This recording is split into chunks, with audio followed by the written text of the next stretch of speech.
예, 저는 이명학입니다. 성균관대학교 한문교육과 교수를 정년 퇴직하고 그 후에 제 모교인 중동중학교와 중동고등학교 양교의 교장으로 지금 재직 중에 있습니다.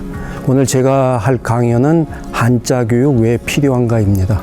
그래서 앞으로 이 한자 교육이 우리의 언어와 어떤 관계가 있는지에 대해서 좀 설명을 드리고자 합니다.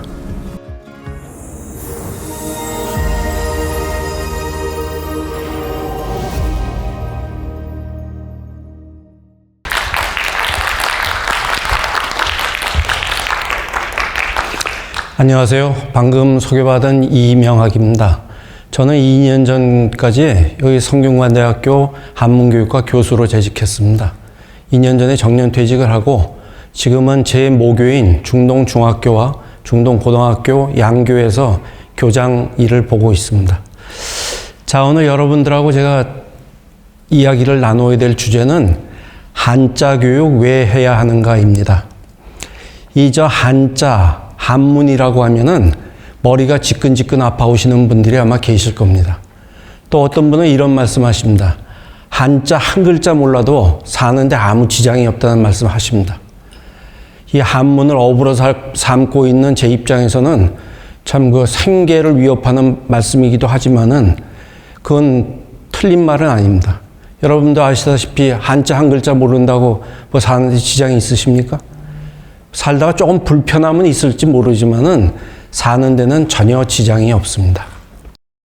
그러나 우리가 어떤 삶을 사느냐고 하면은 문제는 달라집니다. 여러분들이 전공이나 전문 서적을 읽거나 아니면 깊이 있는 개념을 파악하거나 또 아니면 이 만연체의 문장이 아니고 압축된 표현을 하고자 하거나 또는 좀 수준 높은 한국어를 좀 구사하고 싶다. 이러면은 한자에 대한 지식이 없이는 불가능하다고 저는 생각합니다. 여러분들 베트남에 하노이 국립대학에 한국어학과가 있습니다. 거기서는 벌써 10년 훨씬 전부터 한자 교육을 하고 있습니다. 한국어과 학생들한테 물어본 질문입니다. 한자 교육을 왜 하느냐에 대한 답인데 한 학생은 이렇게 대답합니다. 한글이라는 것이 음만 쓴다고 다 읽을 수가 있고 쓸 수는 있지만은 의미를 알 수 있습니까? 그 의미를 알려면 한자를 알아야지만 그 낱말이나 어휘의 뜻을 알 수 있기 때문에 한자 교육은 꼭 필요합니다. 이런 얘기를 합니다. 또 한 학생은 이런 얘기를 합니다. 한자 교육이 왜 중요하냐 하면 어휘를 확장시키는 데 도움을 준다는 겁니다. 그러니까 한자 한 글자 배우면 거기서 파생되는 어휘도 배울 수 있고 유의어를 배울 수 있고 또 상대어도까지 배울 수 있다는 겁니다. 그래서 한자 이 교육이 우리말, 한국어를 배우는 데는 가장 효과적이라는 이야기를 합니다. 그런데 우리의 현실은 어떻습니까? 지금 한자가 유입된 것은 삼국시대 초라고 보통 이야기들 합니다. 그러니까 우리가 한자를 쓴 것은 2000여 년 가까이 되는 겁니다. 그러니까 2000여 년 동안 우리는 한자와 함께 생활을 해왔습니다. 심지어 세종대왕께서 한글을 창제한 그 이후에도 우리는 한자를 썼습니다. 그러니까 한자는 우리의 언어, 문자 생활과 아주 밀접한 불가분의 관계에 있습니다. 우리말의 70% 이상이 한자어라는 것이 바로 그 반증입니다. 그런데 1970년대에 한글 전용 정책을 시행을 하게 됩니다. 모든 공문서에는 한자를 필요한 것 이외에는 사용을 할 수 없게 되었습니다. 그러면서 점차 한자는 우리의 생활 속에서 멀어지게 됩니다. 급기야 1990년대가 되면은 신문, 또 길거리에 있는 모든 가게의 상호가 한글로 다 바뀝니다. 그렇게 된 이유는 1970년에 한글 전용 정책을 시행한 이래 그 한글 전용 정책으로 공부한 학생들이 구매력을 갖춘 그런 세대로 성장을 하기 때문에 이 사람들 때문에 한자가 들어있는 신문이나 한자로 되어 있는 가게 상호는 굉장히 어려울 뿐더러 누구도 구매하지도 않고 가지도 않게 된 겁니다. 심지어 대학 교재도 그렇습니다. 대학 교재는 처음에는 국한문 혼용으로 나왔습니다. 그러다 어느 때 누군가 그 한자어 위에 한글로 토를 달기 시작했습니다. 이른바 수제 한글책입니다. 그러니까 그 당시에 그 대학 교재를 보면은 굉장히 시커멉니다. 그러다가 그것도 얼마 못 가서 출판사에서 모두 다 한글 전용으로 대학 교재를 출판하기 시작했습니다. 지금 여러분들이 아마 대학 도서관에서 가서 보면은 모든 대학 전공 도서는 한글로 되어 있을 겁니다. 학교는 어떻습니까?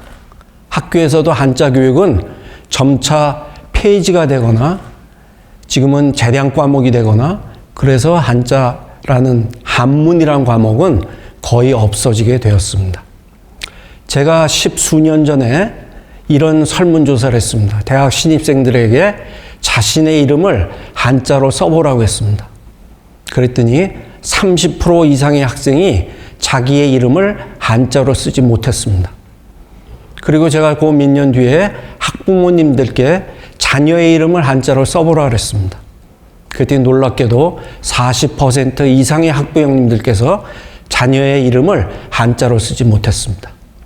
제가 그때 설문조사를 시킨 학생들 얘기를 들으니까 그 학부모님들께 자녀의 이름을 한자로 써주십시오. 그러니까 쓰지 않고 달아나신 분들도 많았다고 합니다. 그러니까 그건 40%가 아니고 제가 추측컨대 아마 50% 이상의 학부모님들께서 자녀의 이름을 한자로 못 쓰신 겁니다. 한자로 이름을 짓는 것은 음을 취하기 위해서 짓는 게 아닙니다. 한자에 있는 좋은 뜻을 취해서 이름을 짓는 것입니다. 그럼에도 불구하고 본인의 이름이나 자기 자녀의 이름을 한자로 못 쓰는 이런 지경에까지 이른 겁니다. 이것이 바로 우리가 처한 현실입니다. 다음 문장 중에 여러분들 한번 보시고 한글 전용이 어느 문장인가 한번 찾아보시기 바랍니다. 물론 1번은 국한문 혼용입니다. 2번은 한글로 유인원이 시장에 나타났다라고 썼습니다. 3번은 사람과 비슷하게 생긴 잔나비가 저작거리에 나타났다 이렇게 썼습니다.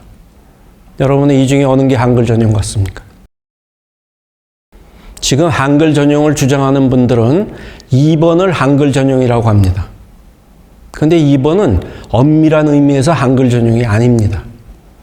2번 문장은 유인원이라는 한자어에 도금, 읽는 음을 한글로 표기했을 뿐입니다.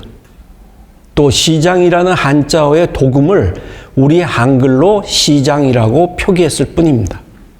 그러니까 2번 문장은 엄밀한 의미에서 한글 전용이 아니라 한자어 도금을 표기하는 한글 전용입니다. 그러니까 2번 문장을 한글 전용이라고 이야기하는 것은 그건 무리가 있는 겁니다. 진정한 의미의 한글 전용이 되려면 3번이 되어야 합니다. 전부 풀어서 써야 됩니다. 사람을 닮은 원숭이, 잔나비, 유인원이고요. 시장은 저작거리입니다. 저렇게 써야지만 한글 전용입니다. 심하게 얘기하면요. 유인원은 우리가 만든 게 아닙니다. 다른 나라에서 만든 한자어를 가져다가 우리의 음을 붙여가지고 저것을 우리 거라고 주장하는 거와 똑같습니다. 만약에 우리가 유인원의 뜻을 모른다고 하면은 저 문장은 부호에 불과합니다.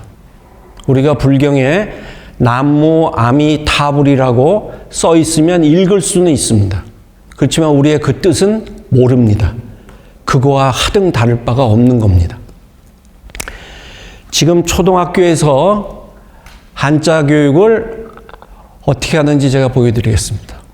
지금 여러분들도 이렇게 배웠을 겁니다.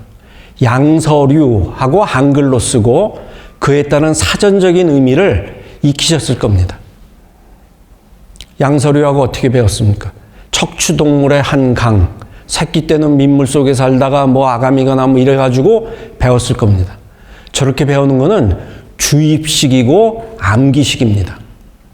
저것을 만약에 여러분들이 한자로 배웠다고 한번 생각을 해보십시오. 양은 두 양자고 서는 살서자입니다. 류는 무리루자입니다. 그러니까 물과 묻 두 군데서 사는 어떤 동물의 무리. 이렇게 해서 배웠다고 하면은 여러분들은 아마 오랫동안 기억을 했을 겁니다. 이양선도 똑같습니다. 여러분들 이양선을 배울 때는 조선 후기에 조선 바다에 나타난 외국 선박 이렇게 배웠을지 모르겠습니다. 근데 이양선은 달을 이자하고 모양 양자하고 배선자입니다. 이 조선의 배와 모양이 다른 배라는 뜻입니다. 저렇게 배운 학생하고 사전적인 의미를 암기식으로 배운 학생하고 누가 그 뜻을 오래 기억하겠습니까? 제가 대학 신입생들하고 저 교양 과목을 할 때 첫 시간에 꼭 묻는 게 있습니다. 대각선의 뜻을 설명할 수 있는 학생. 그러면 누구도 다 손을 듭니다. 여러분들도 아마 대각선의 뜻 모르는 분은 없을 겁니다. 다 호기롭게 손을 들고 일어납니다. 근데 막상 설명하려고 하면 설명이 쉽지 않습니다. 어떤 학생은 답답하니까 손가락으로 이렇게 하는 학생도 있습니다. 만약에 저 학생이 대각선의 대자를 마주보다로 배우고 각을 모서리로 배우고 선을 줄로 배웠다면 마주보고 있는 모서리를 잇는 선이라고 바로 대답을 했을 겁니다. 여러분들 제가 하나 또 물어보면은 환경이란 말 모르는 대한민국 사람이 어디 있겠습니까? 근데 환경을 설명해봐라. 쉽지 않을 겁니다. 여러분들 지금 한번 마음속으로 환경이라는 단어를 한번 설명을 한번 해보시기 바랍니다. 그렇게 쉽지 않습니다. 근데 이걸 한자로 배운 화는 고리라는 뜻입니다. 이렇게 둥근 고리입니다. 우리가 화환이라고 그러죠. 꽃을 꽂아서 둥글게 해서 이렇게 목에 끼워주는 걸 화환이라고 합니다. 순환도로 이런 말 쓰죠. 그러니까 빙빙도는 이 고리입니다. 경은 상태란 뜻입니다. 그 환경이란 말은 나 또는 우리를 빙 둘러싸고 있는 상태입니다. 만약에 이 한자로 이렇게 배웠다면 그 사람은 환경하면 바로 대답했을 겁니다. 나나 우리를 둘러싸고 있는 어떤 상태입니다라고 바로 대답했을 겁니다. 그렇다고 해서 제가 대각선, 양서류, 환경, 이양선을 한자로 써야 된다고 주장은 하지 않습니다. 그걸 한자로 쓰건 한글로 쓰건 그건 개인의 몫입니다. 그걸 왜 굳이 한자로 써야 됩니까? 저 낱말을 배울 때 이건 한자의 이런 뜻에서 왔다는 것만 알고 있으면 됩니다. 이런 교육을 받은 사람은 아까 베트남의 학생이 얘기했듯이 저 글자를 가지고 다른 단어를 유추하거나 할 수가 있습니다. 또 반대되는 뜻도 이해할 수 있습니다. 그래서 한자 교육이 굉장히 중요하다는 겁니다. 또 하나 볼까요? 자, 우리말에 아주 의문적인 한계가 있습니다. 어이의 애와 아이의 애가 구별이 잘 안 됩니다. 우린 그냥 비슷하게 다 발음만 합니다. 첫 번째 있는 거 보십시오. 계시와 계시입니다. 이거 정확하게 발음하는 사람 있나요? 없습니다. 대개 계시라고 합니다. 또 두 번째 있는 거 보십시오. 제적과 제적입니다. 저것도 정확하게 발음하는 사람 없습니다. 세 번째 거 한번 다 발음 한번 해보시겠어요? 궤도, 궤도, 궤도. 저도 잘 발음 못합니다. 이거를 정확하게 발음하는 사람은 한국어를 배운 지 3개월쯤 되는 외국인들은 합니다. 입을 이렇게 오므리고 이렇게 해가지고 어떻게 하든지 발음합니다. 근데 우리들은 정확하게 발음을 하지 않습니다. 대개 궤도라고 발음합니다. 그렇죠? 또 우리말이 갖고 있는 한계가 뭐냐 하면은 연음 법칙이라 해서 앞에 발음이 뒤에 영향을 미치거나 뒤에 발음이 앞에 영향을 미칩니다. 잔무, 잠무. 이것도 정확하게 발음 안 하죠? 그 밑에 있는 거 보시면 49제. 누가 49제라고 발음하는 사람 없습니다. 다 49제 지낸다 그러죠. 그렇죠? 또 후유증을 휴유증이라고 발음하는 사람 많습니다. 또 가장 많이 틀린 거는 희한하다인데 되게 희한하다라고 발음합니다. 안으로 정도로 발음합니다. 또 궤변이라는 거 똑같습니다. 궤변도 궤변 정도로 발음합니다. 또 최루탄의 최는 재촉하다는 뜻의 최자입니다. 루는 눈물입니다. 저게 터지면 우리의 눈물을 막 재촉합니다. 그래서 최루탄인데 저것도 발음하는 사람은 체루탄 그렇죠? 또는 최류탄이라고 말하는 사람도 있습니다. 만약에 이 단어들을 한자로 먼저 배웠다고 하면은 저렇게 쓰는 사람은 없을 겁니다. 제가 놀란 거는 대학생 중에서 현재로 쓰는 학생이 의외로 있습니다. 저는 처음에 잘못 쓴 줄 알았습니다. 나중에 보니까 그 현재를 현재로 쓰는 학생들은 그거는 잘못 쓴 게 아니었습니다. 만약 그 학생이 그 있을 제자를 제로 한자로 배웠으면은 절대 현재라고 쓰지는 않았을 겁니다. 이러다 보니까 어떤 현상이 일어나냐 하면은 방송국에 나온 자막입니다. 되게 비슷하게 발음합니다. 벌떼 출현이 맞습니다. 그런데 벌떼 출연이라고 썼습니다. 저거는 저 자막대로 하면은 뭐 말벌이나 토종벌을 대상으로 한 드라마를 찍는 겁니다. 출연이라고 그랬으니까요. 근데 우리가 발음할 때 출현이라고 발음하는 사람 없습니다. 대개 출연이라고 하죠. 그러면 저 단어를 모르는 사람은 들리는 대로 쓰게 되어 있습니다. 아까 저희가 앞에서 봤던 궤도, 후유증, 뭐 대개의 단어들이 자기가 그 단어의 정확한 철자법을 모르면 들리는 대로 쓰게 되어 있습니다. 상쇄시키다도 상세시키다라고 쓰는 사람 많습니다. 그래서 한자 교육을 해야 되는 겁니다. 그럼 이런 현상이 그럼 우리 사회에 어디까지 있는지 한번 볼까요? 이건 모 방송국 9시 뉴스입니다. 지록 위마의 위자를 하위자로 써야 되는데 거짓 위자로 쓴 겁니다. 이게 공영방송입니다. 9시 뉴스입니다. 그럼 이거 한자 자막을 만들 때 많은 사람들이 심의를 했을 겁니다. 그럼에도 불구하고 저 글자를 못 찾아낸 겁니다. 이거는 홍반장이라는 영화입니다. 여기서 주인공이 직장 상사에게 사직서를 제출합니다. 근데 저 봉투에 써 있는 사직서는 종묘사직의 사직입니다. 저걸 냈는데 직장 상사가 왜 그만두느냐고 묻습니다. 이런 코미디가 있을까요? 물을 내면 자네는 왜 종묘사직의 그 사직에 관한 글을 왜 나한테 주나? 이렇게 물어야죠. 저걸 받고는 왜 그만두려고 그러냐? 이럽니다. 사직은 저렇게 쓰면 안 됩니다. 이건 제가 촬영한 건데 지금은 고쳤습니다. 저 지하철 역세 장춘당 공원의 단자는 단단자를 써야 됩니다. 그런데 박달나무 단자 쓴 예입니다. 이제 사전에 가도 있습니다. 입춘이라는 거는 많은 사람들이 봄에 들어가니까 들립자를 쓰는 줄 아는데 그게 아니고 봄 기운이 서기 시작한다는 뜻입니다. 그래서 설립자를 써야 됩니다. 또 다 틀렸죠? 국어사전에 부정부패의 정은 바를 정자가 되었는데 저 정자 쓰는 겁니다. 국립국어원에서 만든 표준국어 대사전이 틀리면 어떤 현상이 일어나냐면 아래 한글이 틀립니다. 그걸 그대로 갖다 쓰기 때문에 아래 한글이 틀립니다. 그 다음에 여러분들이 공부했던 문학교과서 여기 뭐 어마어마하게 틀렸습니다. 이 한 교과서뿐만이 아니고 모든 문학교과서에서 틀린 것 숫자가 100군데가 넘습니다.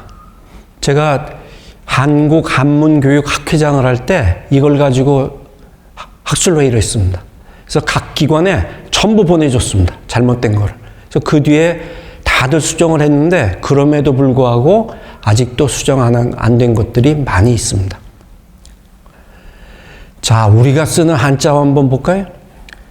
여러분들 보시면 용수철, 양말, 벽창우, 온돌 이런 것들 전부 다 우리가 만든 우리의 한자입니다.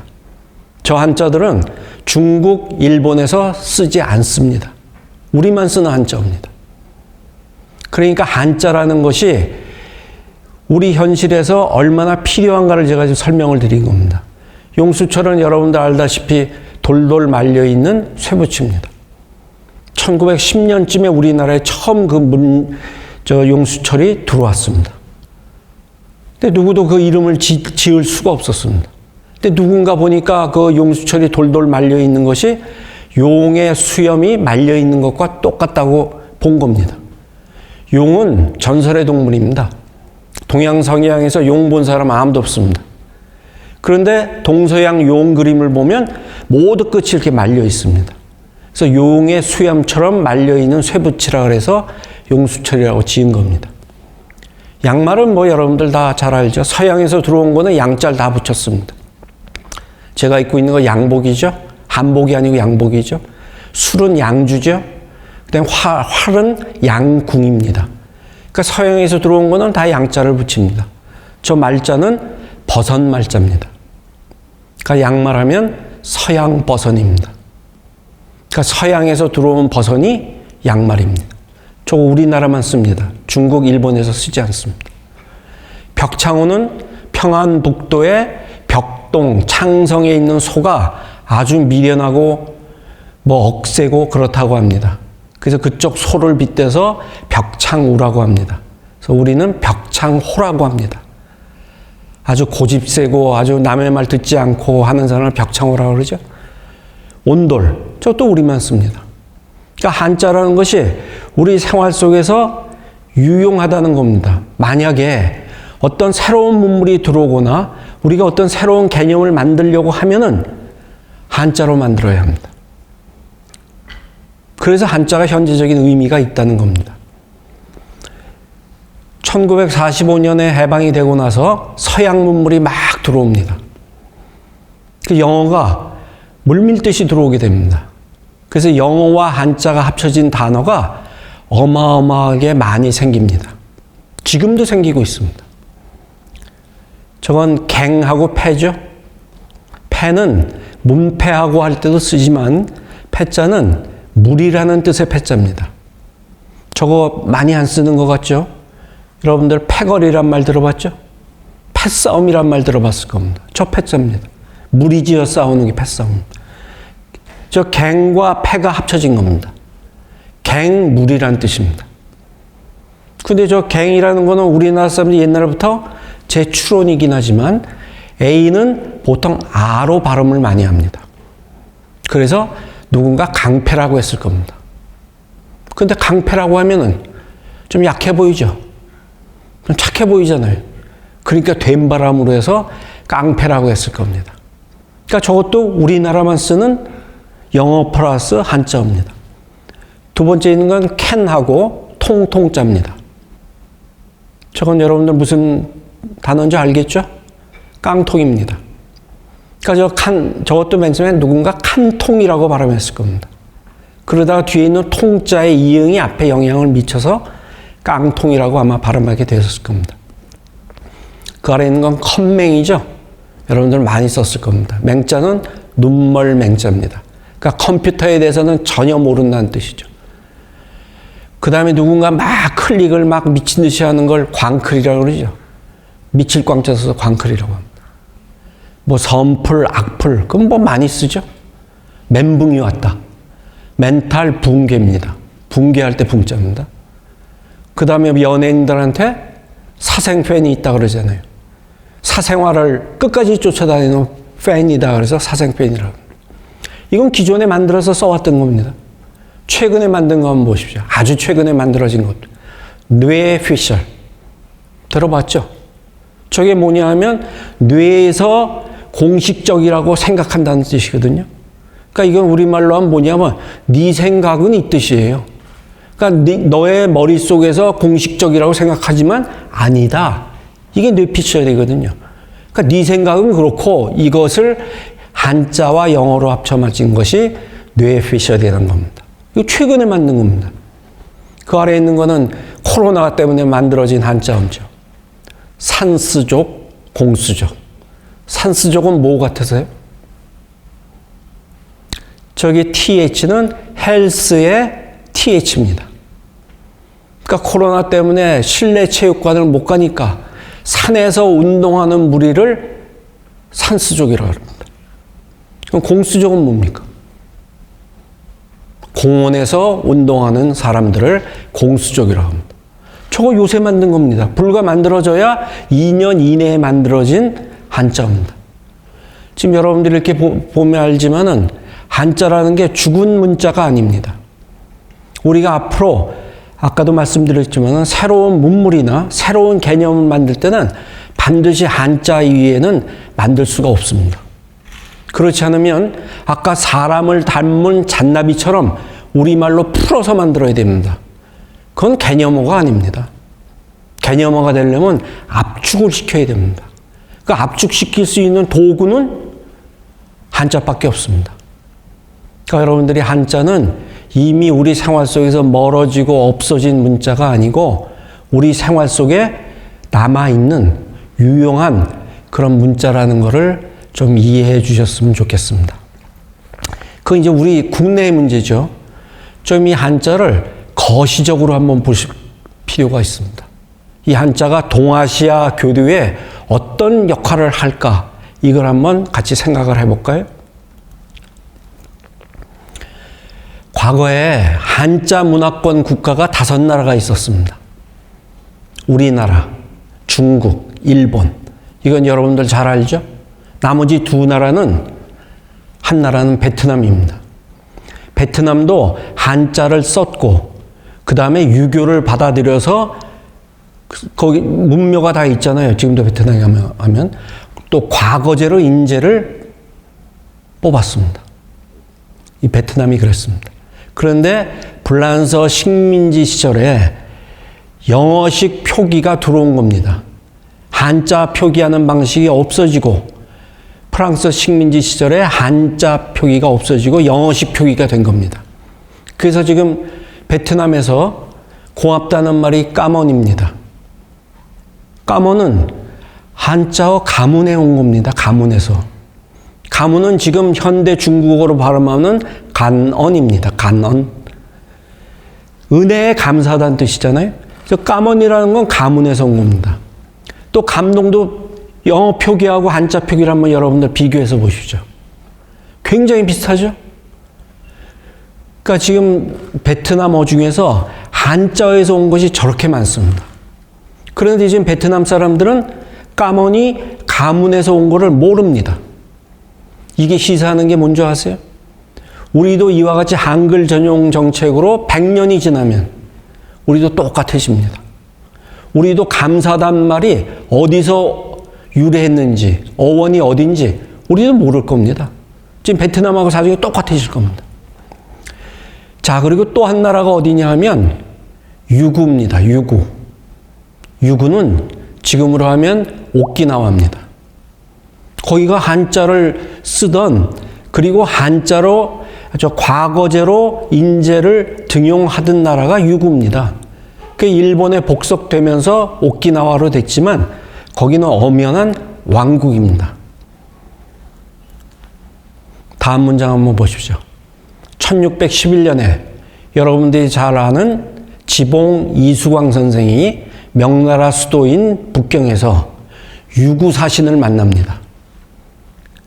근데 두 사람은 언어로 소통할 수가 없습니다. 조선말과 유구말로 서로 소통이 불가능합니다. 그래서 두 사람이 할 수 있는 것은 한자 문화권의 아주 가장 공통 분모가 바로 한자 아닙니까? 그 한자를 가지고 필담을 주고받은 겁니다. 저기 있는 한자들, 우리가 지금 정한 교육용 1800자 이내에 있는 한자들입니다. 여러분들 첫 번째 있는 문장 한번 볼까요? 귀국, 지방, 길이 이렇게 되어 있죠? 귀국은 땅이, 사방, 몇 리냐 이렇게 지봉 이수광 선생이 유구사신에게 묻습니다. 그러니까 이수광 선생은 유구란 나라가 궁금했던 겁니다. 너희 나라가 도대체 규모가 어느 정도 돼? 물은 거죠. 그러니까 대답을 했습니다. 양지편소, 땅이 좁고 작다. 그리고 동서근만리, 동서가 겨우 만리가 되고 남북 7천리, 남북은 7천리다. 이렇게 답을 합니다. 저것만 보면 아, 오키나와 그 유구라는 나라가 이 동서가 100리 되고 이게 한 7천리쯤 되는 그런 정도 아주 작은 나라구나 짐작을 할 수 있죠. 두 번째는 귀국은 상유도호, 불도호 그랬습니다. 당신 나라는 유도를 숭상하느냐, 불도를 숭상하느냐. 그러니까 유교를 숭상하느냐, 불교를 숭상하느냐. 묻습니다. 그러니까 대답이 존상공자지도, 공자의 도를 존중한다. 그러니까 유교란 말이죠. 그런데 석자역 찬반은, 불자도 한 반쯤은 된다. 그래서 서로 자기가 궁금한 저 나라 사정에 대해서 하나하나 묻습니다. 그 아래 볼까요? 국왕성씨. 뭐 길게 안 쓰죠? 너희 나라 국왕의 성씨가 뭐냐? 그렇게 대답합니다. 성상명령. 성은 상이고 이름은 영이다. 그러니까 자기 나라 국왕 이름은 상령이에요, 상령. 그러니까 이 문장에 이제 그 아래 바로 볼까요? 개국 이전 위하국. 그러면 지금 유구로 개국하기 이전에는 어떤 나라였냐? 물으니까 국명오기. 나라 이름이 오기였다. 오키나와 비슷하죠? 나라 이름이 오기였다. 그리고 향국 근 100년. 나라를 누린 것이, 나라를 유지한 것이 뭐 100년이 뭐 못 된다. 그렇게 대답을 합니다. 맨 아래 보면 귀국, 여하국, 상근. 당신 나라는 어느 나라와 서로 가깝냐? 그러니까 상국, 최국. 상국은 중국을 얘기하는 거고요. 중국과 가장 가깝고 귀국 차지. 당신 나라와 그 다음이다. 여러분들 이 문장을 보시면 한자라는 것이 우리나라에서도 지금 현재적인 가치가 있지만 동아시아 교류에서도 상당한 의미가 있다는 것을 여러분들이 아실 겁니다. 혹자는 이렇게 얘기하죠. 그럼 중국에는 간화자를 쓰고 우리는 번체자를 쓰는데 그 의사소통이 가능하겠느냐. 근데 사실은 그 동아시아 지금 여러 나라가 교류만 하겠다 그러면 상용 한자를 서로 정해서 그것이 간화자가 됐건 번체자로 됐건 익히면 되는 겁니다.